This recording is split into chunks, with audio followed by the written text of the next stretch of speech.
Welcome, I'm Helicath, a free-to-play endgame player in Raid Shadow Legends. Today is the second day of the Helicath Fusion, and we have the portal glowing blue for the 2x Ancient event. The champion chase has now dropped as well, and we are fortunate to see that the two rares are occupying roughly the slots that we were hoping for.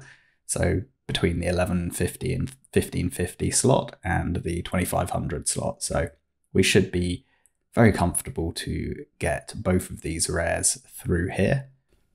As I mentioned in my Helicath Fusion Guide video, I will be going for both the 3000 Legendary Tome and the 5500 point Legendary Tome. For today, however, I'm only going to summon to around 4,500 to 5,000 points. As I mentioned yesterday in the video, I will look to fuse one of these epics for an extra 250 points before the Champion Chase tournament is finished. We will collect 4 rares, and with the Champion training starting on Sunday, I will rank those 4 rares up during that Champion training and fuse the epic, and also rank up the epic during that training.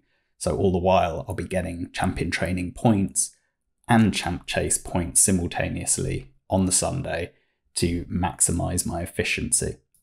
I'll also be cognizant that I might well pull some additional champions on the Sunday itself, both via mystery shards and through campaign farming, purely to be able to grind that champion training event.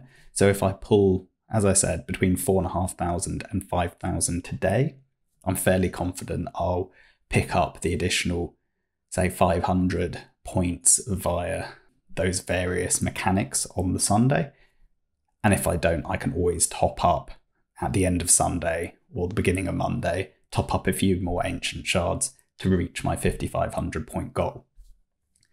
The point is, we don't have to max out whatever our target is. If you're targeting 2,500 points, 3,000 points, or 5,500 points, we don't need to pull everything on day one. We have 3 days to do it, and there are opportunities for us to get Champion Chase points outside of summoning these shards. For those that have it, we also have Past Fragment Fusions, so you could easily top up your points through here, 500 points for a Legendary, 250 points for an Epic. You can even buy the rares via the TTA Bazaar, and those are worth, I believe, 50 points for a rare Void. You also can buy via the clan shop, which I actually haven't done since reset this week. You have both Yannicka fragments and Yakal fragments. So that's another 2 future opportunities to summon some fragments from the clan shop. I'll also pick up this Void Shard. Why not? 900 clan gold for a Void Shard seems reasonable to me. So there are plenty of other opportunities to pick up Champion Chase points outside of summoning the ancient shards that we're going to be doing. So like I said, let's target between 4,500 and 5,000 points now. Right, I have space to be able to summon 50 ancients. So put it this way, either we'll hit the 4,500, 5,000 point target before we summon the 50, or we'll summon 50 and stop for today anyway, because I will only be able to create additional space once champion training starts to maximize my efficiency. So I will be summoning at most 50 shards today because that is my space, or 5,000 points. I won't go beyond either of those thresholds for today. Also, if I didn't have any space, I would just be waiting until Sunday. So what have we got? Dupe Farrakhan, Dupe Matogi, and Dupe Vildrax, but we're at 820 points so far. So let's keep a log of that. And as I go to log it, my numpad 0 is mapped to my mic mute button, so I lose the recording there. Anyway, 580 points, so the sum is 1,400 points with our first 20 shards. Also dupes on the epic side. I mean, for me, it's unlikely I'm going to get a non-dupe epic these days, but quad epic in a row, that's really unusual. Anyway, 1060, all dupes for me, so we're at 2460 so far.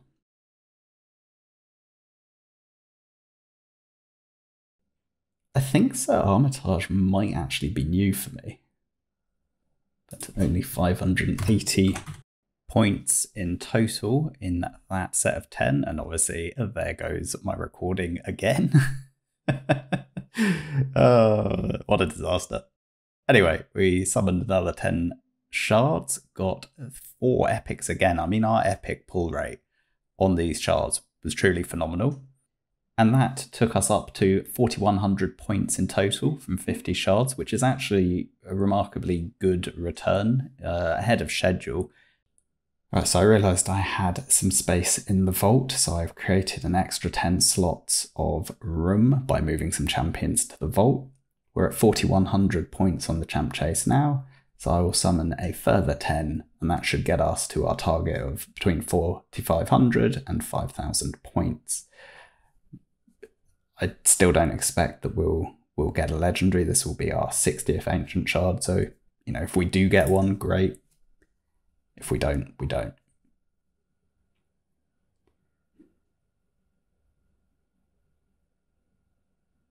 And a lovely all blue 100 point to finish off with. And we didn't reach our target. We're at 4,200 points, but we will be leaving it there. There's no point us summoning any more until Sunday. And essentially, come Sunday, we will look to finish off the event. Our last 100 points hasn't updated, but we at least have managed to pick up a bit of the other stuff. Pick up those 2 rares. Get the extra 20 points for each of those. So now we're at 4240. It's funny that you know, you get the points for getting the rares from the summoning itself. Anyway, we got a new champion in this rare, and Sir Armitage was new. So that's cool. Another thing I'd highly recommend doing is, as soon as you pull these rares that you need for the fusion, I just instantly go and lock them. And at least I know that when I'm doing the food farming during champion training, I have very low risk of accidentally feeding them because they're locked already. When I go to upgrade a rank, so if we pick a 3-star 30, they will be grayed out and locked. So at least I can't misclick and accidentally feed them. It's something worth doing. I do it to both the rares and the epics. And when you ultimately go to do the fusing here, you can unlock them directly from the summoning pool here. So I only unlock them when I'm actually ready to fuse. It's a good trick to do. The other trick I actually tend to like to do is if you ascend them visually. It's another way of differentiating them. So typically ascending them is another good way to visually differentiate. Anyway, thanks for watching. Please like, comment, and subscribe, and I will catch you in the next video. Bye for now.